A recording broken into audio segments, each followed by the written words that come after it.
Hey guys, this is Professor Roldan with College Algebra section 3.4, and this is going to be an online lesson. That way you have more time to digest the material and to take your time as we work on word problems in this section.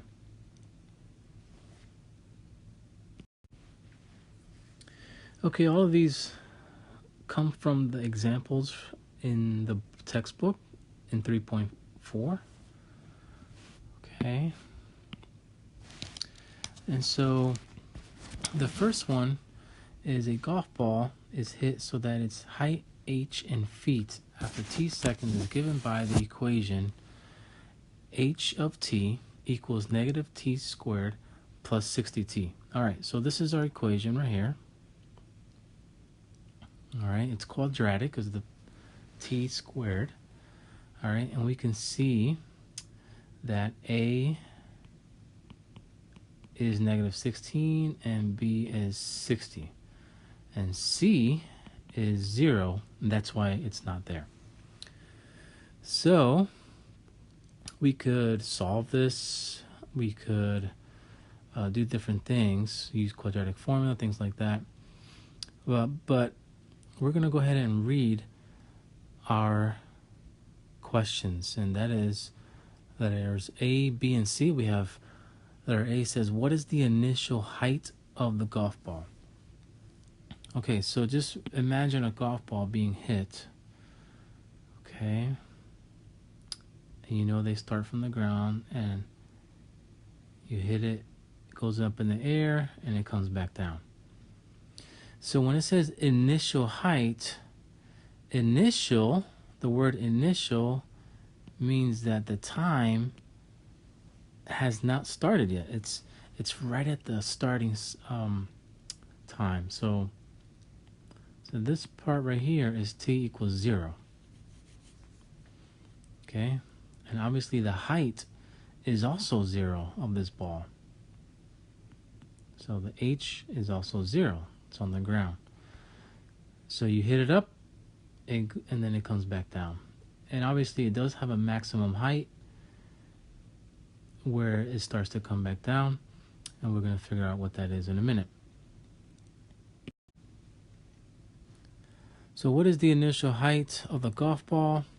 Well, intuitively, we know that golf balls start from the ground, but we're going to go ahead and solve this analytically to say, hey, the height, so this is letter A, if the height, initial height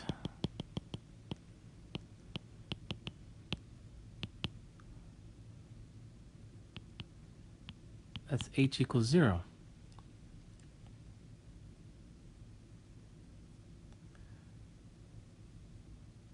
But let's verify that when t equals 0. Okay, so we're going to go ahead and plug in into our function.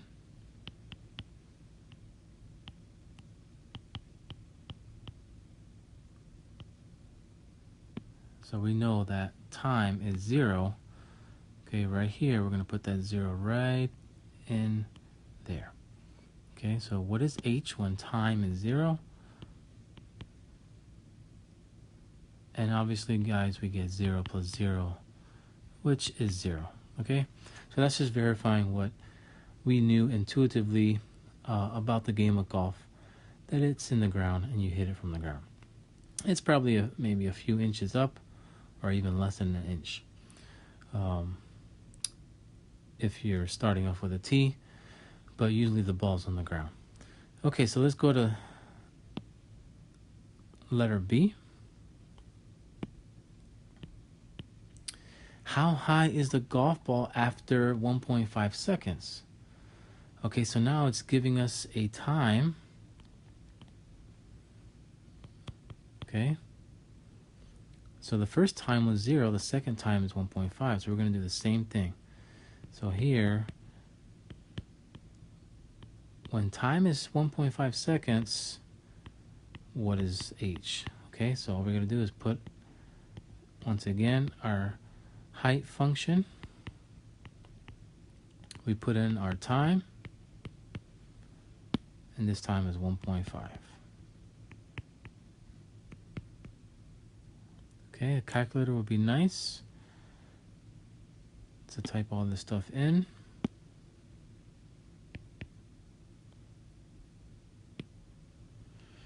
Okay, so normally just type all this in your calculator and all at once, and it'll give you basically 90 minus 36, which is 54. And this 54 is feet, okay? Because we have h in feet, so 54 feet high, okay? Now, the last question,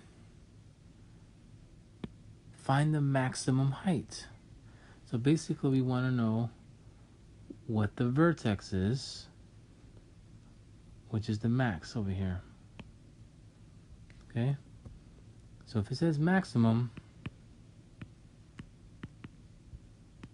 we're talking about the vertex. Or if it says minimum. Okay, and we know that the vertex comes from this formula, negative b over 2a, at least the x-coordinate. And so we have negative 60 over 2 times negative 16 coming from our initial equation here, and we already talked about a, b, and c. Okay, right in here. So we're going to plug this in here and calculate that to be 1.875. Now that is the x, okay? The x coordinate. And in this case, that's actually t, that's time. Okay, so we know that the maximum height of the ball is reached at the time 1.875 seconds. Okay? And so we want to know what is the actual height. We know when it reaches it, but the actual amount needs to be plugged in to our height equation.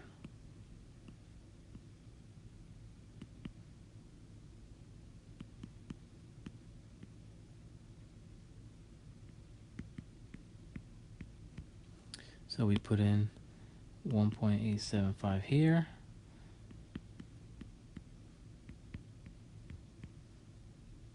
And that's going to give us 56.25 feet. Okay. So, in order to find the maximum, we're just finding the vertex. Okay, you find the x-coordinate first, and then you find the y coordinate by plugging it in, just like we've always been doing. Okay, in this case, we have the x-coordinate is seconds, and the y-coordinate is feet. Okay, so the ball goes up 56.25 feet. Now let's go ahead and verify this in our graphing calculator, and I'm going to use decimals as an illustration. Okay, so now I typed in the function in decimals, so here is what I have. So the t, we're just going to type in x just because decimals uses x and y's.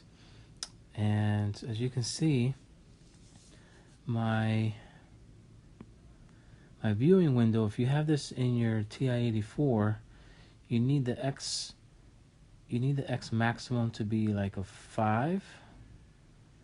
Okay, right over here. And you need the y maximum to be at least a 60 or something, a 70 or 80. Okay, and that way you can see the whole thing. And if you do the max function, you will get this answer here, and this is when it reaches the maximum, and this is how high the maximum is, okay? Now, another question that could be asked that it's not in the notes, there's just not enough room, would basically be when does the ball hit the ground? So let me just add that question here. When does the ball hit the ground? Well, the ball hits the ground when t equals 0. Well, here t equals 0, but it hasn't started yet. Okay, that's when the ball is hit. After it reaches the maximum, then it's going to hit the ground right over here where the height is 0. And so the answer would be just the x-intercept right here. And if you did the calculation in your graphing calculator, you would find the 0 on the right side. Okay?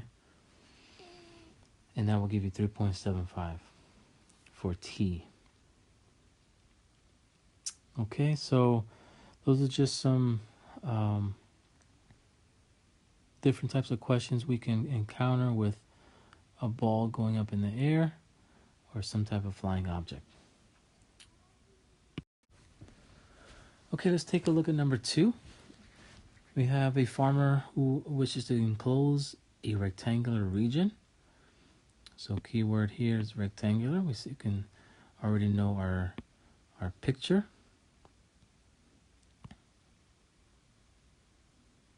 Okay. And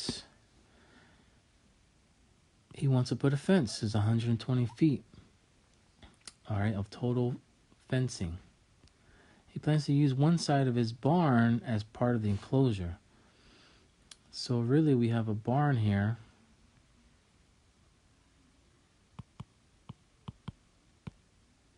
That's going to take up one of the 4 sides. So really all you have to find out is the other 3 sides. He's going to put fencing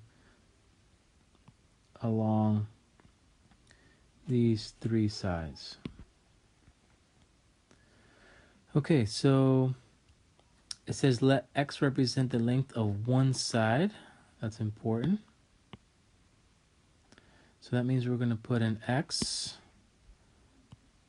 on one side, which means if you know opposite sides of a rectangle are the same length or congruent.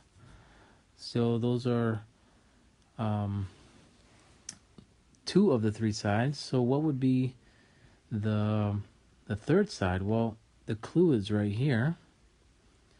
If that's the total, 120 feet is the total, that means if you add up the 2 x's and get 2x and subtract it from 120, the remaining will be this 3rd side.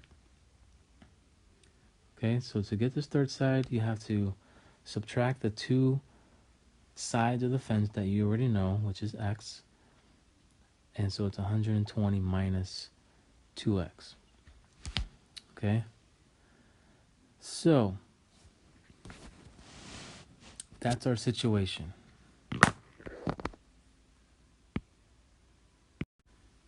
So now let's begin by looking at the question. The question is asking, or letter A, find a function A that represents the area. Okay?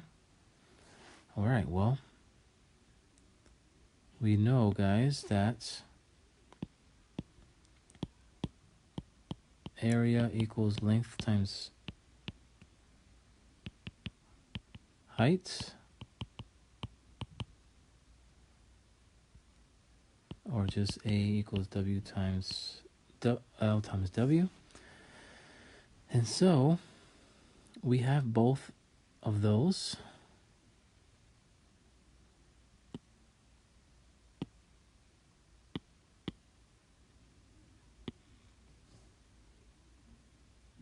So we have here and here. We just multiply those 2 together and it creates an equation.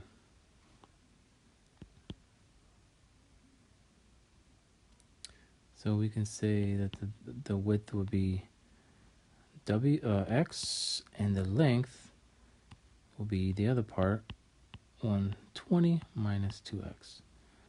Okay, so that's basically our equation. It may ask you to simplify that, so we can go ahead and distribute then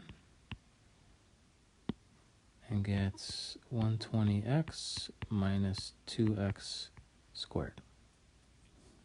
Okay, that is our a function. So next it asks, what are the restrictions?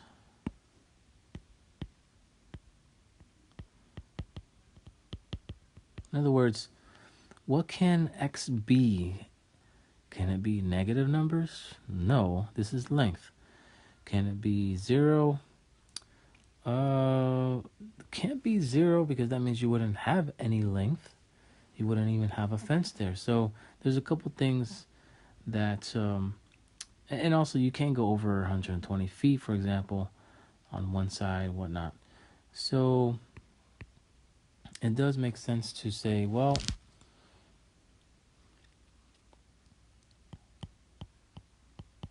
length and width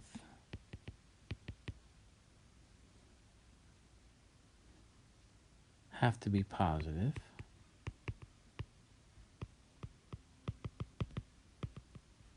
Which means it's greater than 0. Okay, so the length, or let's say the width, x, has to be greater than 0. Okay, can be equal to 0 and it can be negative. And the length, which is the 120, also has to be, 120 minus 2x has to be greater than 0. So we can kind of just move that, or just solve for x. Move that 2x to the other side, divide by 2, and we get 60. And what this is saying is that you can't have that one side or the length, the width of the fence to be greater than 60. Okay? So if you put these two concepts together, x has to be greater than 0, but it has to be less than 60. Okay, so that's our domain. That's what's going to make sense in this particular situation. Okay, can be negative, can be 0, and it can be greater than 60 because then there's just not enough fence to go around. Okay, so that's kind of important. And then let's go to question C. Question C says, what is the maximum area that the farmer can enclose? So great. Max is talking about the vertex. And we know that the x-coordinate of the vertex is negative b over 2a. And so we have, if you come back over here, this is b, 120, and this is a. Okay, so negative 120 over 2 times negative 2, which is going to equal positive 30. Okay, so positive 30 feet will be our width. Okay, that's going to max out the area. And then we take our 30, and we want to know what the length will be.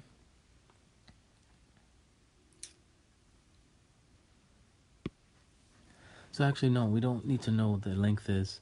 We just need to go ahead and plug this 30 into our area equation. So our area equation says, hey, plug in the width multiplied by 120.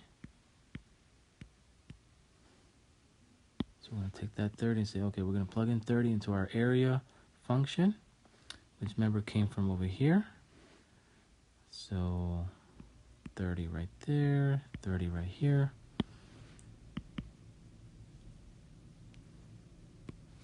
So when you plug this in your calculator, you basically get 3600 minus 1800. You can type it all in at once to get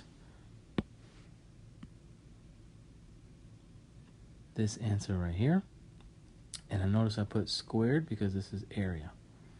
Okay, it's at 1800 feet squared. So let's go ahead and verify this answer using our graphing calculator. Okay, so put this in your graphing calculator, and you're going to need, since we got 1800 as an answer, you're going to have to put your y maximum at around 2000. Okay, when you set your windows, and your x maximum to be around 70. Okay, so y max and x max when it comes to your viewing window. Okay, now you can see from this is going to be 30 and 1800 right there. Okay, which is this is what we just calculated analytically. Okay.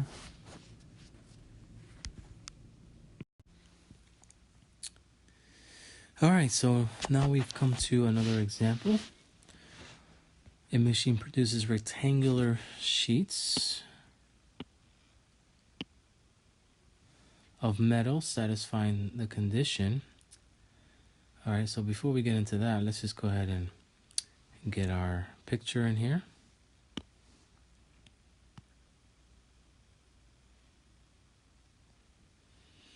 Okay, that's a rectangle.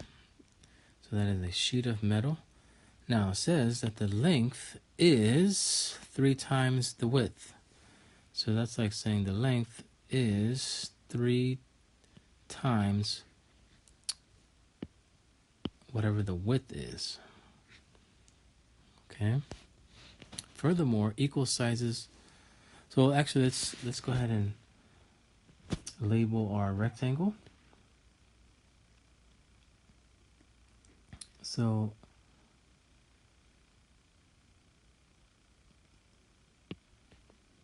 our width would be this, and whatever that is, our length is going to be 3 times as much.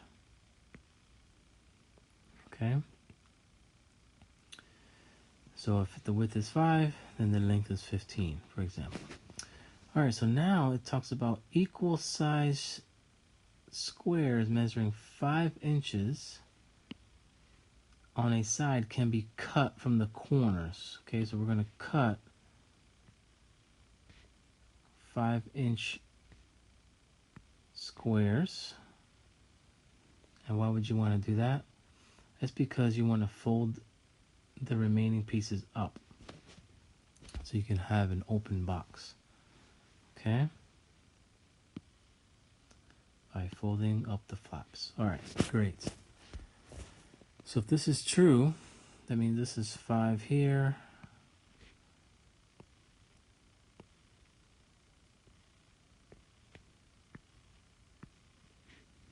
Okay, so what we need is, so basically that 5 is going to be the height. If we fold this up, it's going to be 5 inches high if we fold it up. Okay, so once we do that, it's going to look like this.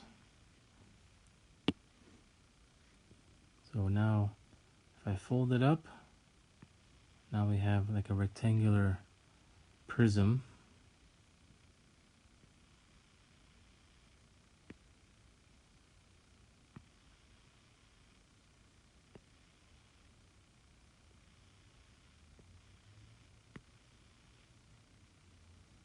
Okay.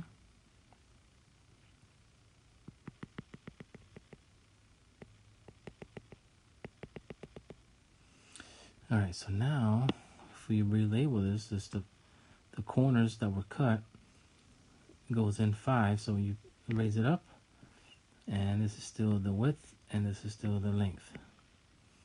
Okay. So those three are going to serve our sides of function v that expresses the volume of the box. Okay, so A is going to be the volume, and we know volume is length times width times height. Okay, so I'm sorry, I forgot to relabel our new sides because the 5, so on this side right here, for example, that's not W anymore. That is W minus 5 on the top, 5 on the bottom. That's actually 10. Okay, so the whole thing is W. We got to subtract this 5 and this 5. So that's going to be 10 units taken away from, or 10 inches taken away from the width.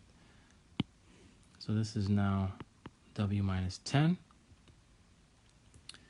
And again, if you look on the bottom side, that part right there is 3W also minus 10.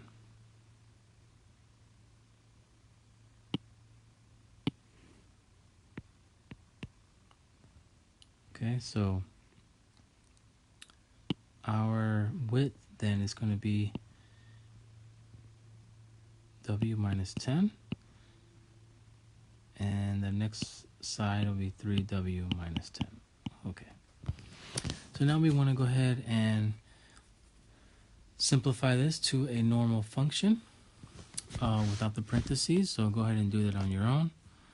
And you can go ahead and pause the video, see what you get. Okay, so I got 15W squared minus 200W plus 500. And this is our new volume function in terms of the width. Okay, so that is letter A. Okay, so now let's take a look at B, which says what restrictions must be placed on X. Okay, so first of all, we know that our dimensions W, L, W, and H must be greater than 0.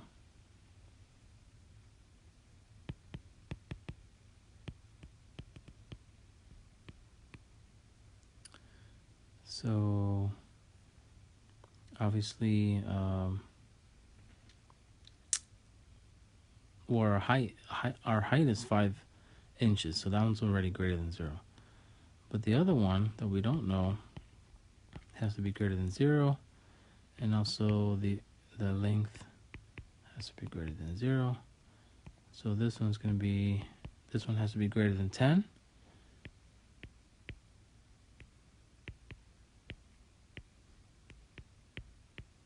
And this one has to be greater than 10/3. But actually both are met if we basically just pay attention to this one here. That will include the other restriction, okay? So this one is definitely saying it cannot be 9, it can't be 8, it can't be 3.3 like the other restriction is telling us. So this is just greater than 10, okay? That's our minimum length for the sides, the other two sides. So that's our restrictions on X. In this case, I put W, okay, instead of X. Now let's do, so that was B. So let's do C. Okay, if specifications call for the volume of such a box, so the volume of this box is to be this much, what should the dimensions be? Okay, well, of the original piece of metal. Okay, good thing to remember. So our volume then is this much. That's going to equal our function.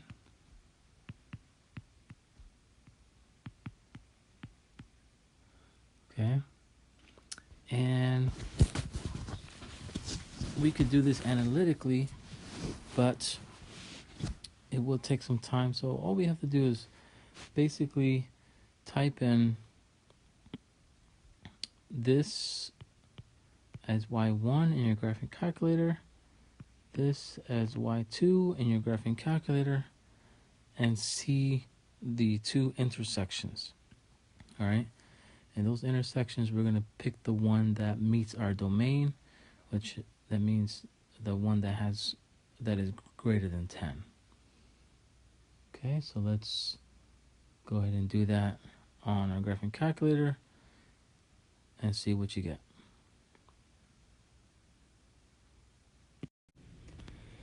Okay, so let's see what we got here. So I put this in the decimals. First graph, the red one is the straight line 1435. The second one, which is blue, is 15x squared minus 200x plus 500. And you can see, in order to view this properly, you should put your y max at around 5,000. Your x minimum could be around -10, and actually no, just to make it even, actually you could do -20, which is back here, and then do +20 right here, and should be able to see that we have two intersections.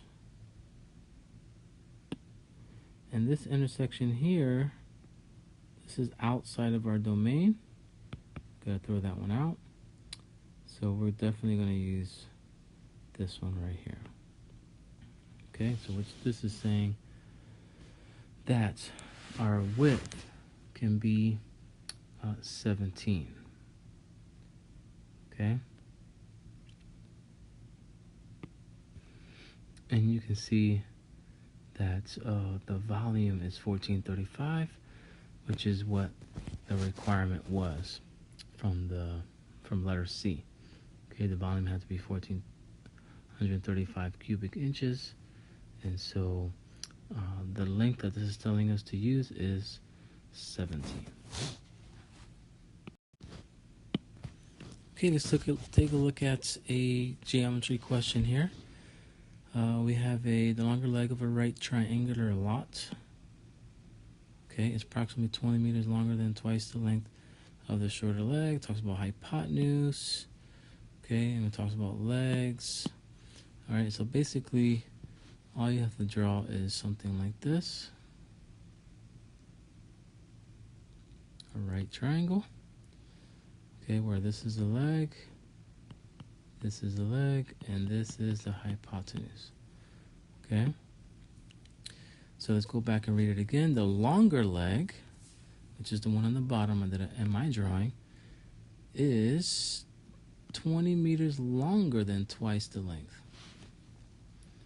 Okay, so if this is of the shorter leg, so if this is x, which is the shorter leg, then the longer leg is going to be 20 meters longer than twice, so twice that amount and 20 meters longer. So that'll be 2x plus 20. And it says the hypotenuse is approximately 10 meters longer than the length of the longer leg.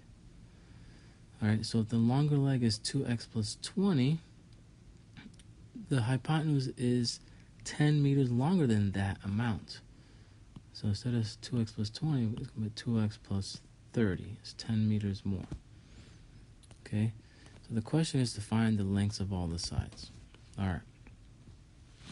So one thing we do know from a right triangle and the relationship between the three sides would be Pythagorean theorem.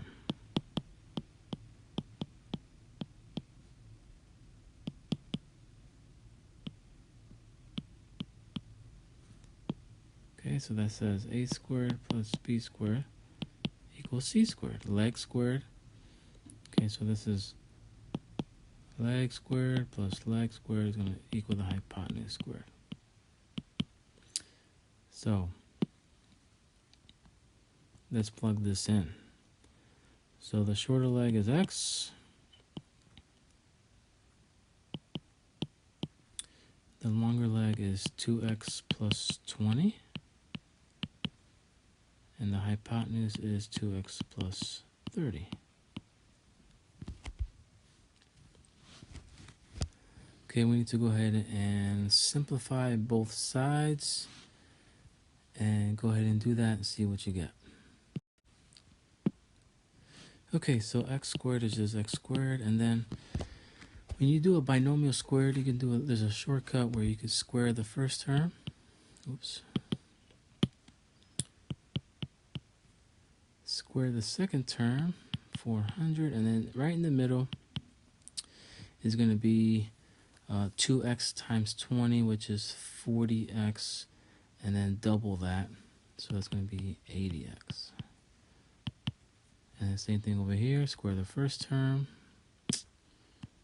4x squared, square the last term, 900, and right in the middle is 2x times 30, which is 60x, and two of those would make 120x.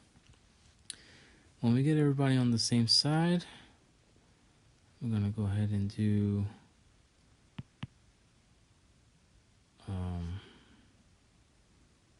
so this is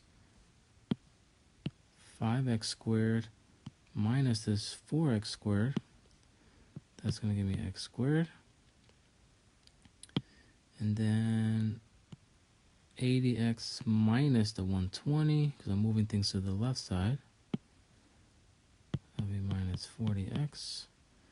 And then this 400 minus this 900 is going to give us negative 500. All right, and this one's actually, you don't need to do a graphing calculator because this one's pretty easy to factor.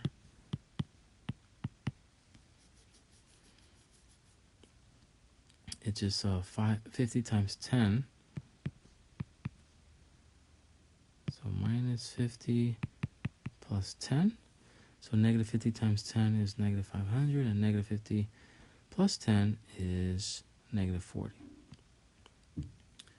So therefore, x is 50 here, x is negative 10 here. Okay, we can't have a side that's negative, so that's not possible. We're going to go with that one.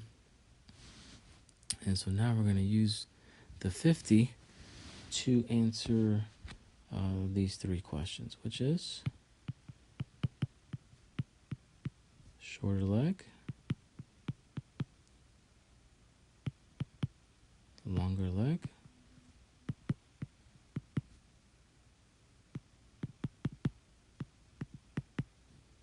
and hypotenuse.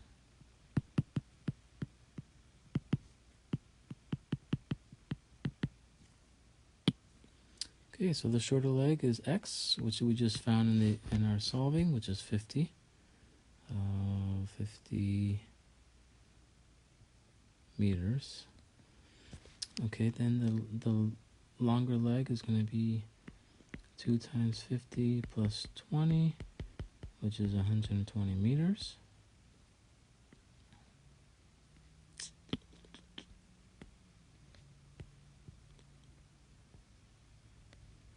And this is going to be 130 meters. So this one's 10 more. And that is it. That is the Pythagorean theorem in action with expressions here. All right, I want to do a couple from the book, which is basically from your homework. Okay, so these two, numbers 11 and 25, are in your assignment, and I wanted to go over these. These are from the textbook. And so we're going to start with number 11.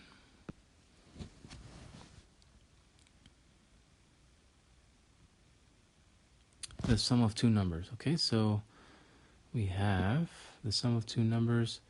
Suppose that x represents one of the numbers, a positive number, sorry, and they add up to 30. Okay, so represent the other two numbers in terms of x.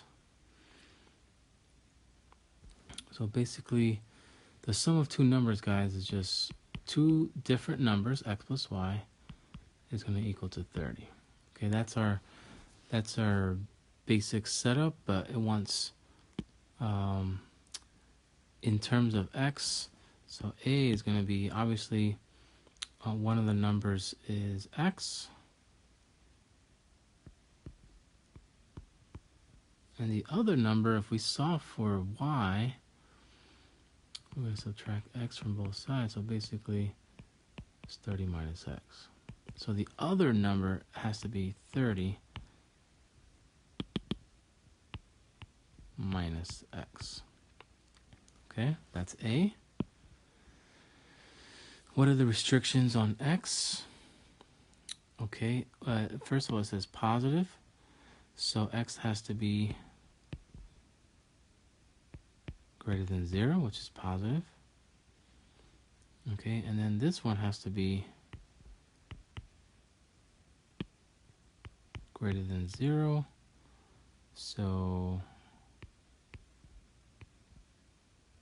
move the x over, and basically this is saying x has to be less than 30. So together our restrictions are going to be x has to be greater than 0 and less than 30. Okay, so that is B. And then C,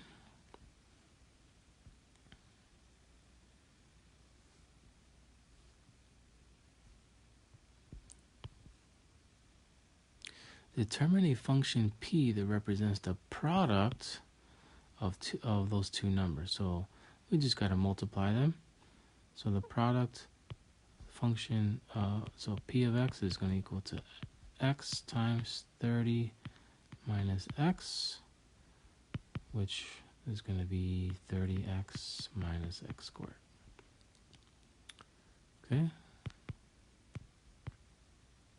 there's our function. And last of all, determine analytically and support graphically the two such numbers whose product is a maximum. What is this maximum product? Okay, so if we're going to find the maximum of this function, we just need to find the vertex. And we know that the vertex is x is equal to negative b over 2a. And that's going to be, so this is a is negative 1, and b is 30. So minus 30 over 2 times negative 1, which is going to equal to 15. Okay.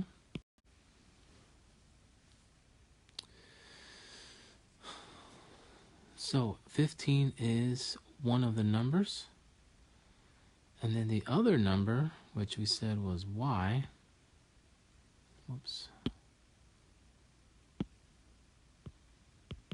has to be 30 minus x. So that's going to be 30 minus 15, which is 15.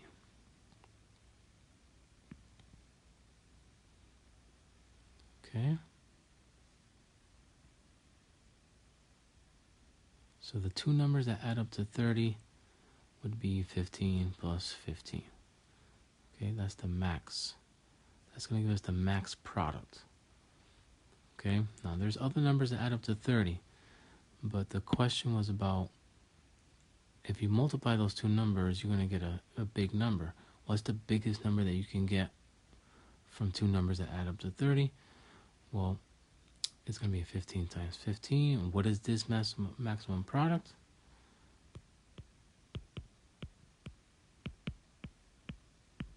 $225. Okay, now let's check our answer graphically. Okay, so let's see what we have here. As you can see, guys, if you do on your graphing calculator y max of 250 for your viewing window and x max of about 40, then you'll be able to see the maximum of this vertex And as you can see here, it's going to be 15. Okay? And of course, 15 times 15 will give us 225. Okay?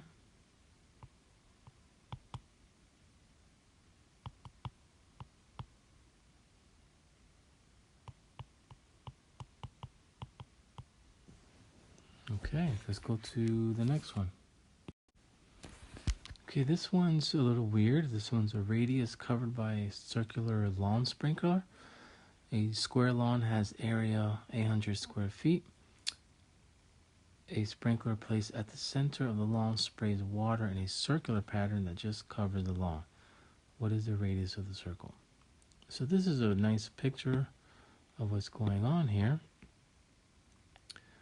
But basically, the area of this square is 800 feet squared.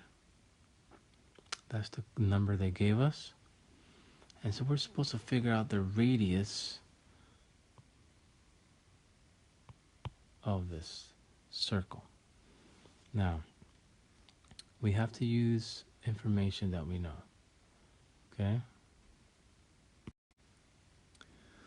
Okay, so the radius of the circle can be really put anywhere. So imagine the sprinkler just going around in a circle, spraying. So it's better to look at the radius right here when it hits this spot. Because if we look at that radius and we keep going all the way around and look at that radius, now we've just looked into the concept of the diameter.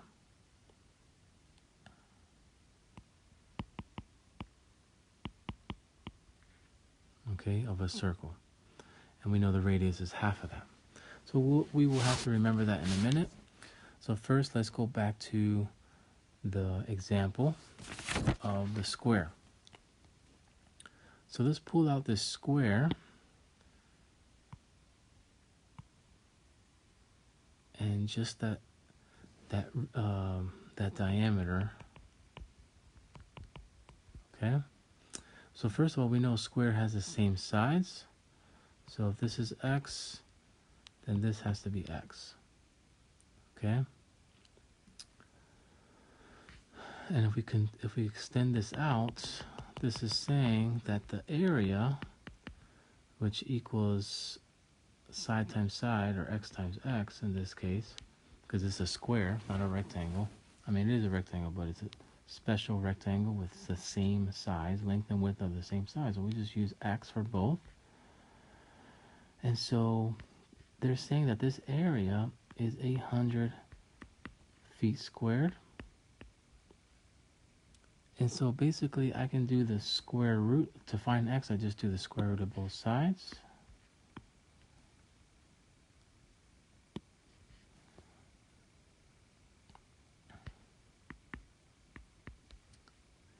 And so this is going to give us square root of 800. See, then we can break that down real quick with 108. And then we can break it down to 8 with a 4 and a 2. So that's going to be 20 radical 2.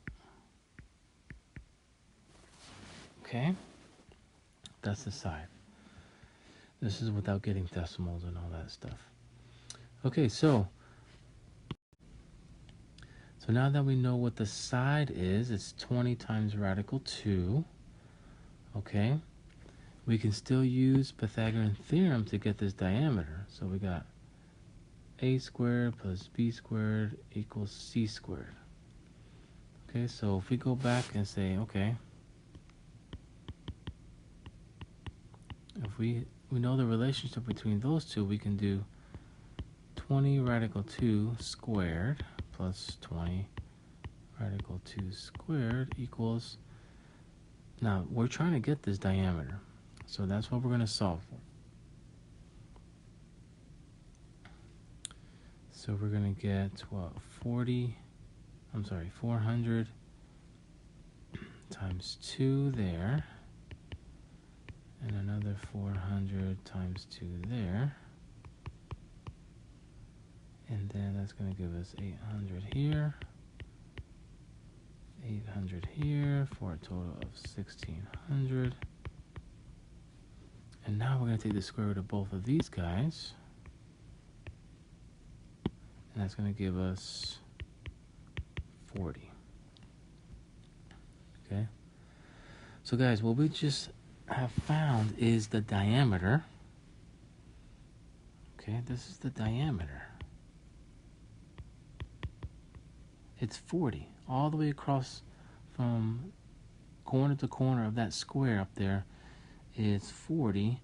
So if we want the radius, we just got to divide that by 2. It's a diameter divided by 2. So all we're going to do is take that 40, cut it in half, and we have 20. 20 feet. And there you have it. This is going to cover most of your homework, I believe. And just a quick note, I want to go back to our barn scenario. So let's take a look at our barn scenario, which is on my other page here. Okay, so you may get something without a barn. So let's just take a look at this without the barn.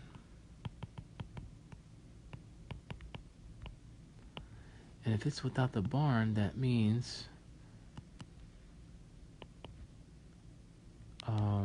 our length is going to be different. Okay, so our length is going to be 120. Oops. So 120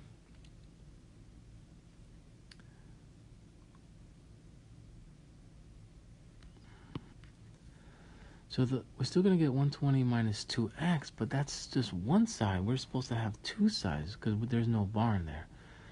So if we take that side we just calculated, wait a second. This is for two of the sides. Okay, so to get one side, we're going to divide everything by 2, and that's going to give us 60 minus x, and that's going to give us one side each. So that means that this is 60 minus x, and this is 60 minus x. Okay, so the 120 minus 2x now without a barn represents both of those lengths. So we need to split those in half to share between those two sides, and that's going to give us 60 minus x. So that's going to just change.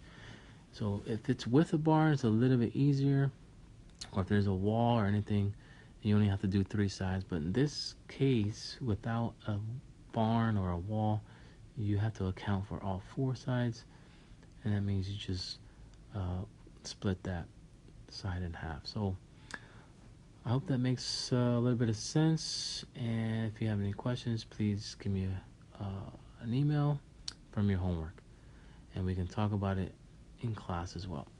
All right, see you soon.